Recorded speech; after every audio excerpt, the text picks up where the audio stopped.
Hi, my name is Chris, aka The Philosopher's Games, or TPH Games as my little games channel here is called, and today I want to show you an interesting mod for Cyberpunk 2077. The mod instantly reminded me of Resident Evil 2, especially the Resident Evil 2 remake. Little spoiler here for those who have not played it, but if you reach a certain point in Resident Evil 2, suddenly this big guy here shows up and chases you through the levels. You can escape him, and at some point he catches up again and then he chases you further. You can't really kill him, you can maybe kind of stun him for a moment or kind of try to avoid him, but he will just consistently chase you in a specific section of the game. And it creates this fear and tension and this consistent feeling of being followed, and there's this unstoppable force behind you all the time, and slowly in the distance you hear his big boots and his steps coming nearer, and you start feeling that your heartbeat is getting louder. So if you like horror games and these kinds of gameplay elements, that's really well done in Resident Evil 2 remake and the original, I guess, as well. But now we come back to Cyberpunk 2077 because somebody took this, I assume, as an inspiration and added that Adam Smasher spawns somewhat randomly. There is kind of logic behind it, it's not just purely random, and starts chasing you through the open world, which is also really scary, especially on very hard. There he does a lot of damage and is kind of scary, so you have to be very careful, especially maybe early on in the game. And there are different versions of this, different iterations, so the modder developed this mod further.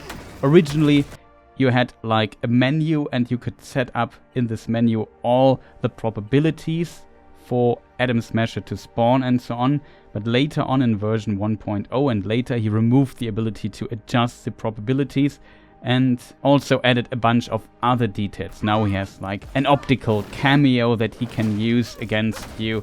In the old version, in 0.6, he can die, but in the newer versions, I'm not sure if he can. Every time I get him low enough, he kind of uses a flashbang and then just vanishes, and then an Arasaka squad comes and tries to kill me. So definitely some changes there over the versions, which is quite interesting, and if you prefer the old version you can still download the old one as well. The last version where you can adjust all the probabilities in the menu is 0.6. I guess this mod is also not ideal for everyone. You really kind of need to warn that Adam Smasher chases you at times and it can become scary, but he's also definitely defeatable. I would also, I guess, not recommend this for a first playthrough, to be honest, because I think if you fight him enough times, at some point you know the fight too well, and then the boss fight later in the game itself becomes a little bit boring as a result, or it's not that special anymore. But I think if you know the fight already, then it's an interesting, or can be an interesting addition to the game to spice it up a little bit. One downside of the mod is definitely that it can lead into quite a few crashes of the game during the fight. And if you really want to defeat him, and I don't know, you're fighting him for 2 minutes and then the game crashes, it can be quite frustrating and very annoying. In my case, I think I found a solution, or what caused my crashing. I'm currently using a blunt melee weapon build, and there I use airstrike as a weapon mod. And I think airstrike can cause crashes, so maybe it's a weapon mod you are using that causes the crash during fights or intense or prolonged combat. There is also a mod that allows you to remove weapon mods, which I'm also using. In my case, it's the middle mouse button, click on the weapon mod and then it vanishes. It is not possible vanilla, but there's a mod that makes this possible as well, which I can also link in the description. I will also link the Adam Smasher Encounters mod in the description. Shoutouts to the user Mystica, or Mystica, I'm not sure how it's pronounced, and it's a really cool idea, I think, and it's kind of fascinating that only after, I don't know, 5 years somebody comes up with this idea, because I think it's a really cool idea. when it comes to the mentioned logic when he spawns, it seems like if you cause trouble, for example, attacking Arasaka people, maybe also being in the city center of Night City where the Arasaka headquarters is, and also, I don't know, potentially if you fight the police and get detected, it seems like that triggers him spawning a lot more. And also the modder writes on the description page that the highest probability for him to spawn is city center, so there are different probabilities for each district, which also reflects the modding settings from 0.6, where you could set up a probability for each district of Night City, so to say. Also, what I observed is if you escape, like get in your car, drive away, it seems like he can hack now the cars in the newest version as well, and maybe make it stop. But if you manage to escape from him far enough, he just despawns. But then the spawn rate of him showing up again is a lot higher after that. Also in the newer versions you get like messages, text messages on your phone that kind of warn you, oh no, he's now in the city center, downtown or whatever. And also when you defeat him you get a message. So there are some cool elements to this mod, I have to admit.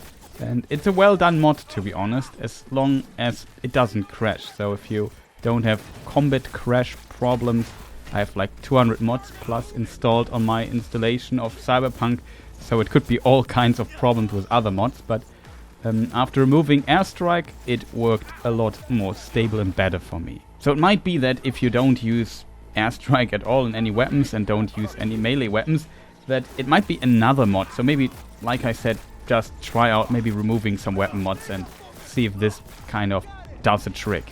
The mod has quite a few requirements, but it's mostly just the base utility mods.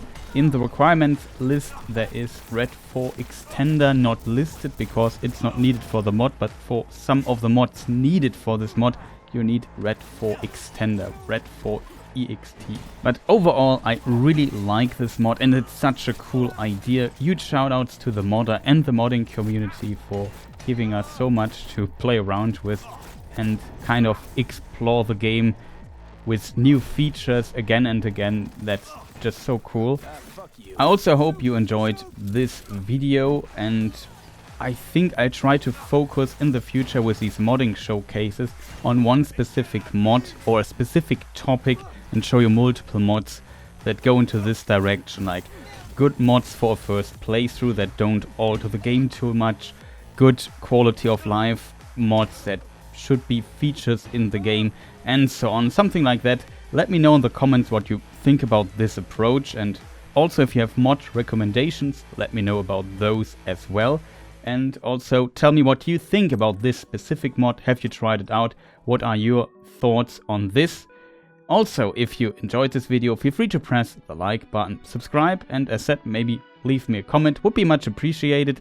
If you want to support this project even further, then there's also Patreon, Ko-fi, memberships, all that kind of stuff. Check it out, it's in the description. Again, thank you people for watching, and see you next time. Goodbye.